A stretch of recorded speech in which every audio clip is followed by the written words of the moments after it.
And welcome back, everybody. It has been some time since I've done a video. I know.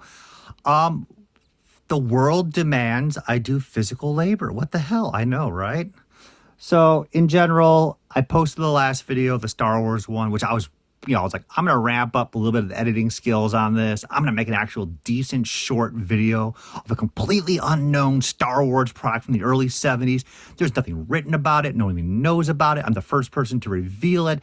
It's going to be a killer video. It's going to be shared everywhere. People are going to be talking about it because Star Wars is huge, right? No, that video sank really hard. And it's just a reminder of I don't understand how YouTube works at all. So that got me a little disheartened, and I went back to doing physical labor, selling stuff on Whatnot. eBay has not been doing well. Things need to be moved around the house, and I just take a break. Let's put it that way. So because of that break, I lost the beginning of this video when I transferred everything, and I just looked at it, and I was like, damn it. So I'm going to toss these two items in the top. We'll talk about that, and then we'll transition to the older videos. But I was just like, oh, come on. That's not much of a box opening.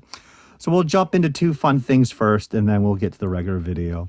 So I used to pick these up in Japan all the time, and these are the original Power Rangers, 1986 Bandai, a Flashman Red Ranger. These were pretty common. So buying stuff in the 2010s, for the 90s toy lines, Power Rangers is 90s, so the collectors internationally weren't buying the 80s ones in Japan yet. They're dead stock everywhere. Now, not every character from every series was dirt cheap dead stock, but most of these were like $30 each. And I'd go to Japan and I'd be like, dude, this is so cool, man. Look at these figures. This is how Power Rangers was before anyone else got them. I mean, a little bit of Europe got some of the early Power Ranger stuff, but they were all 5-inch die-cast and plastic action figures. Very posable, very nice. You chuck this at a kid, you will be suspended for quite some time because it has a good weight to it. Of course, you'll lose your toy and it'll break. So the funny part was, it was just going to Japan constantly. You would see these. I'd buy them in mid-boxes with beat-up toys inside, and then dead stock toys with beat-up boxes. I'd swap them, and I'd like try to complete the collections of all the previous years of the 80s and up to Mighty Morphin. And then one year I went back, and then the market just jumped on all of this stuff. And it's crazy just to see like what they're worth right now. This one's been flopping around the house for a little bit, but the big box with all the box Power Ranger 5-inch like this are about to pop up shortly. And we'll go through. It'll be a long video, but it'll be a fun video just to look at all the stuff that we didn't get in the West. And just, again, the markets, because, I'd go back to Japan and I'd be like, oh, let's get these characters. I'd still need these. Now everything's like $100, $150 each. And like, there's no way I'm buying that stuff. So I'm just going to appreciate what I have. I like that little early barcode system down there. Look at that. That was still pretty expensive. That was Senen. That was like $10 in Japan in 1986. Damn. Then I wanted to get to just like discussion about Transformers and newer toys. So I threw this one on the pile just to talk about it, because I was talking with another individual today about just the bubble that's bursting in toys, or at least upcoming bubble. And vintage toys will always be appreciated and collected. Now, the value may drop a little bit for sure. Some of it may drop a lot. But this newer stuff is just being pumped out like crazy. It is just getting to the point where you have to be careful with what you're buying. Most of this stuff is ending up on clearance. They're producing toys far too fast to get those quarter earning reports so high for Hasbro, Mattel, and Super 7 and Nika that it's just bonkers. And I'm just telling people, slow down. You don't need all this stuff. Transformers, though, I do give a little thumbs up to, because it's still fun to play with these and transform these versus like the 20th version of Michelangelo original that looks exactly the same as the original 88 figure. There's a point where it's just crazy. But these things are all ending up on discount. They're all being blown out. And as the world churns and burns, this stuff's just going to get cheaper and cheaper. And just stop spending your money on this unless you really, really have a passion for it. But for me, I'm just waiting for someone to contact me and be like, I'm blowing out my collection. Then I'll pick it up. Other than that, I'm not paying these prices. It is absolutely insane. On that note, And we are off to Marvel Hero Zinglers. That's not a best name, to be honest with you. So before the Marvel movies hit, Zizzle made these wonderful PVC figures based on the comic heroes versus the movie Marvel heroes. Still blown at $1.24, can't blame you. Did you get 2 or 1 figure? It was lucky if you got 3 figures in there. That was like the bonus. This goes back to the trash bag bunch from Gloob in the mid-90s, which was an absolutely fantastic toy line. And it's just fun things like that. Look at all the assortment that you can get of these characters. And they made some unique characters. We got Bishop. We got Black Widow before she showed up in the movies. We got Jubilee, Invisible Woman, the Mystique in the black outfit, which I never did like that much. You got Sentinel, Cyclops in the alternate outfit, and a cool, badass 90s Sabretooth. Hell yeah.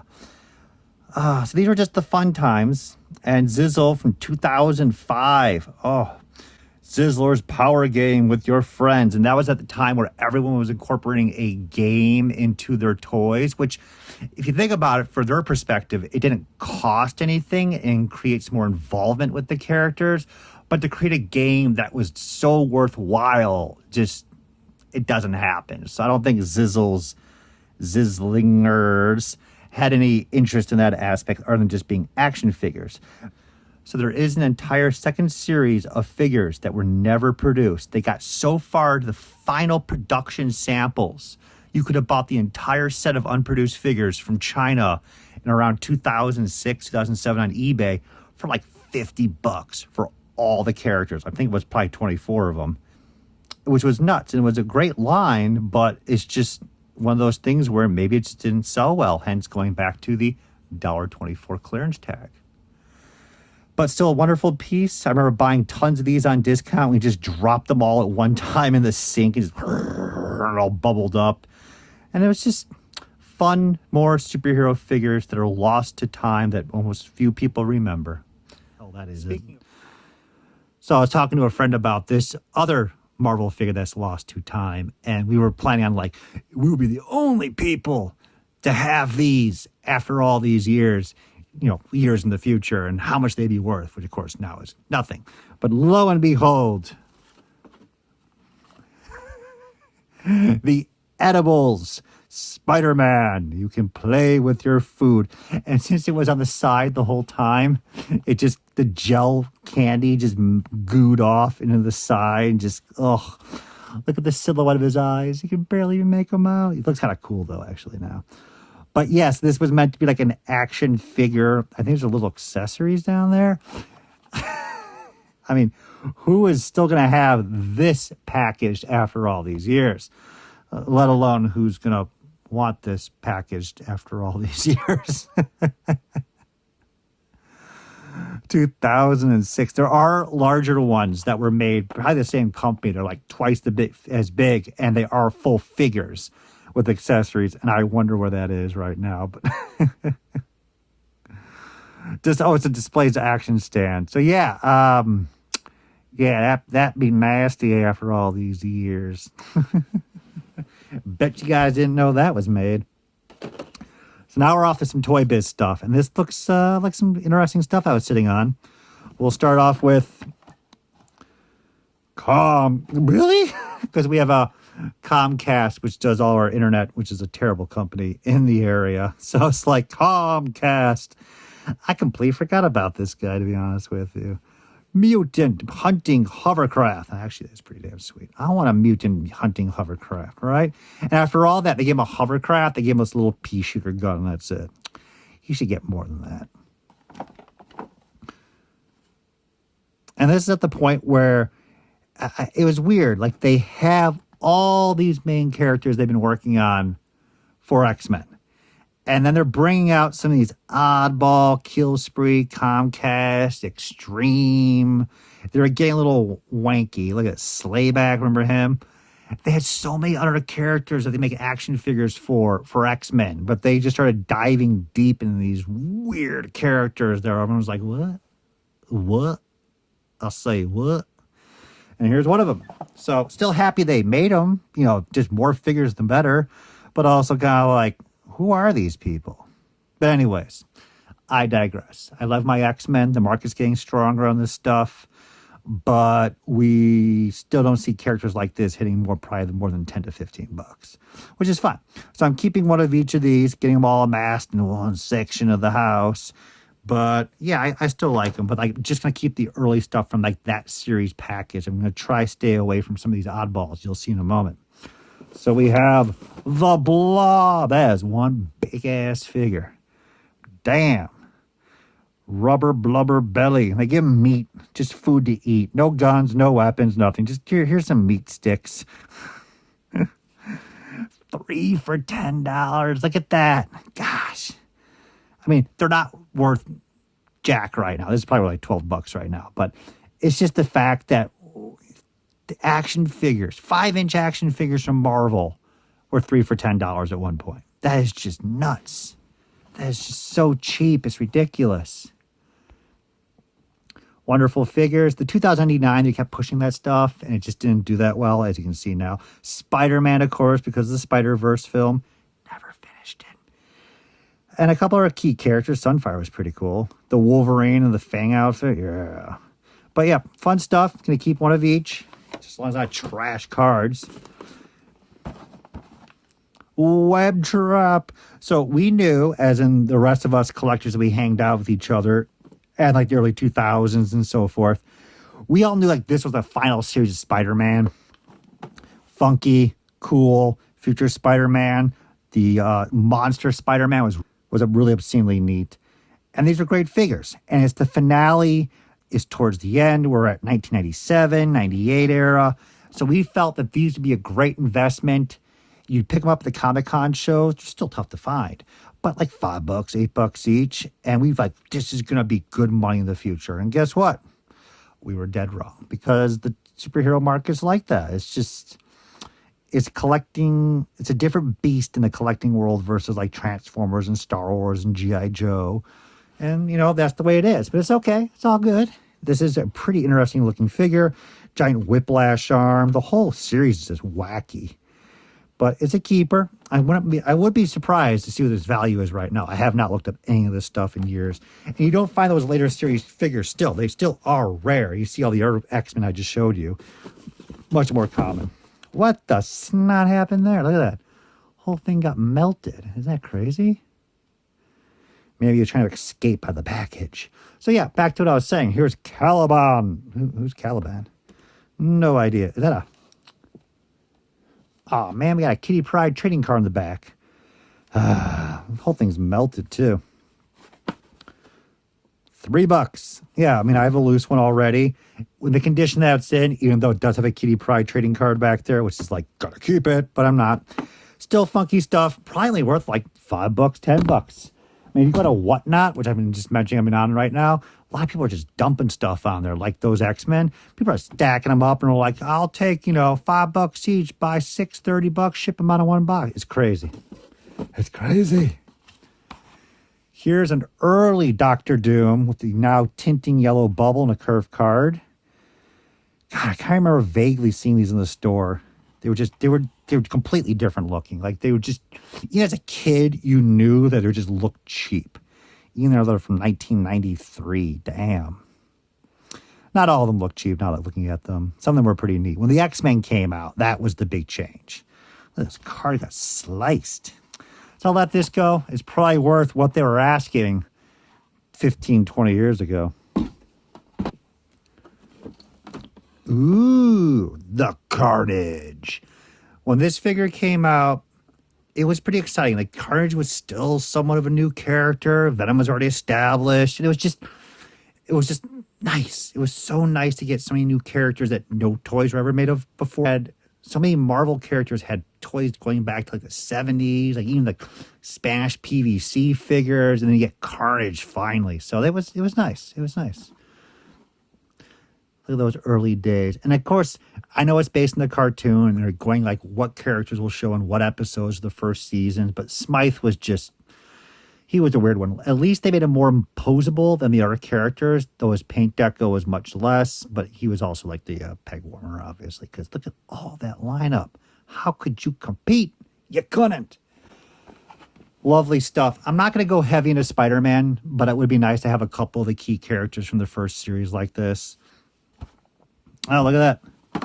I got two of them.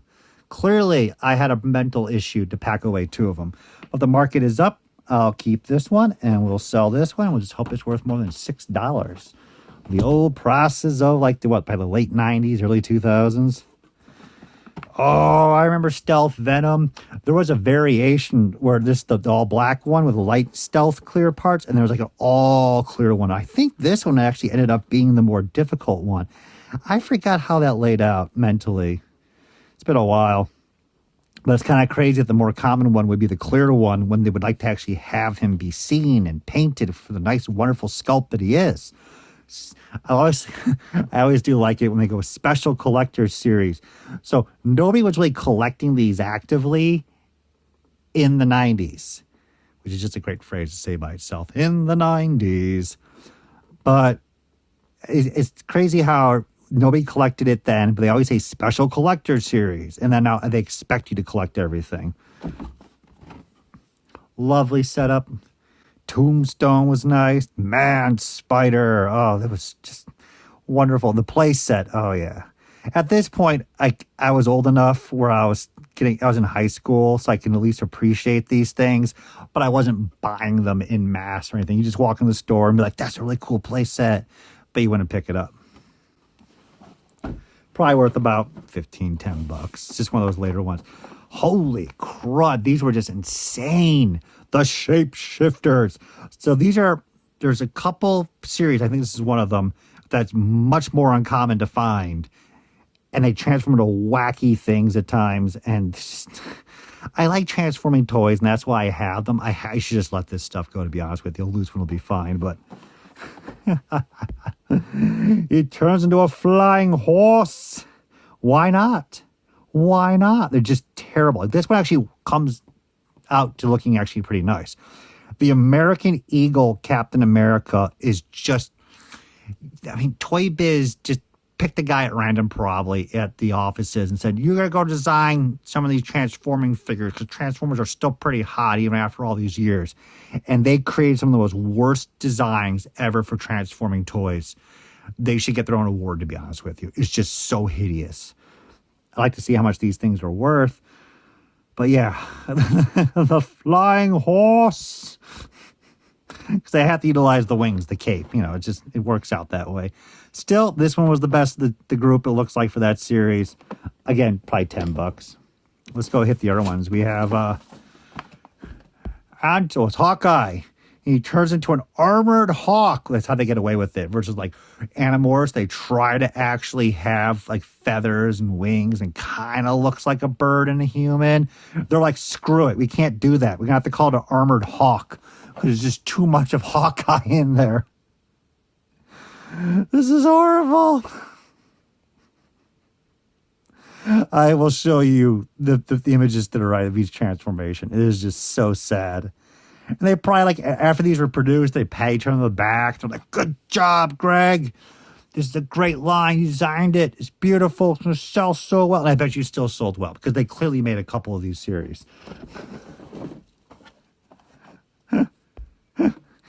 Antman transforms into, again, armored ant because they couldn't get away with, like, a normal transformation. They had to buy a budget. And they sat down. And they said, like, we cannot do what Takara and Hasbro is doing with Beast Wars. We just can't, period. This one actually looks like an ant. The head's there. It works out. But still, you're kind of like, yeah, you're pushing it. You're pushing the envelope just a little bit. And to wrap it up, we have Iron. Oh, we have the same thing. Two Iron Mans. So, we have War Machine with double barrel missile launcher. It was nice. It was a change up for a lot of the ToyBiz action figures because as a kid, I always loved helmets and then little like animal accessories that came with them. But piece on armor like this, that's a great idea. And it works so well. And they made sure every Iron Man had it. And it was very popular. I think they had 3 seasons. Oh, sorry, they had 3 series. They did end up canceling that one series, the finale, with like the magnetic armor and Dark Aegis. And all the armor was used for other toys for KB exclusive, like the Professor X. It's pretty cool, though. I mean, I just keep one of these. I probably hazard. This is probably worth about 12, 15. The market's going to get up there someday. Iron Man's still very popular, obviously. War Machine 2. Literally, War Machine 2. But still, no one's clamoring to buy these things like crazy. But I could be wrong. I'm not an expert on the values of these pieces anymore. So that's a fun tub. We got a few pieces we're going to definitely sell out. Half of it, and that's the goal of the 400 tubs, to get rid of at least half of everything so it's manageable and controllable. So thank you for watching. We're going to keep cracking on some tubs soon, get some whatnots and eBay's growing, and just who knows if I'll ever get any sleep.